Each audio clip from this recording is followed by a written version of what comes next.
CM Revanth Reddy చిట్చాట్లో పలు ఆసక్తికర వ్యాఖ్యలు చేశారు. తెలంగాణలో కొత్త పార్టీ పక్కన పెడితే ఇప్పుడున్న పార్టీ ఉంటుందో ఊడుతుందో అని బీఆర్ఎస్ను ఉద్దేశించి అన్నారు. ప్రతి పనికి పర్పస్ ఉంటుంది, పర్పస్ అయిపోయాక దాంతో పనేం ఉండదన్నారు. కేసీఆర్ పార్టీ మనుగడ ముగిసిందన్నారు సీఎం రేవంత్. చనిపోయిన శవానికి ఎంత అలంకరణ చేసినా మనిషి లేచి రాడని, బీఆర్ఎస్ పార్టీ కూడా చనిపోయిన శవంతో సమానం అన్నారు.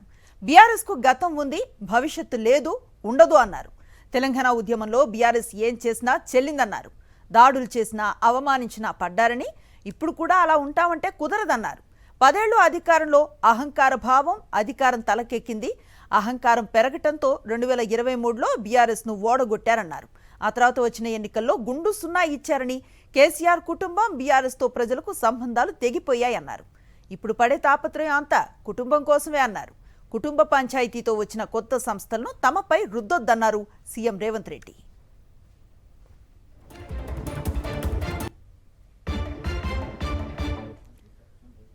కేసీఆర్ ఆరోగ్యం బాగా లేదనగానే తాను పరామర్శించానన్నారు సీఎం రేవంత్ రెడ్డి. అసెంబ్లీలోకి కేసీఆర్ వస్తే యోగక్షేమాలు కనుక్కున్నది తానేనన్నారు.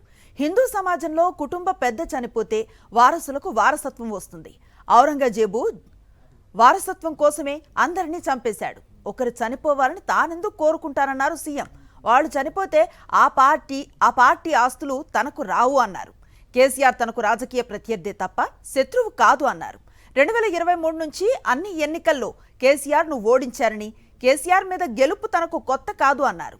కేసీఆర్ ఆరోగ్యంగా ఉంటేనే తమకు మంచిది అన్నారు.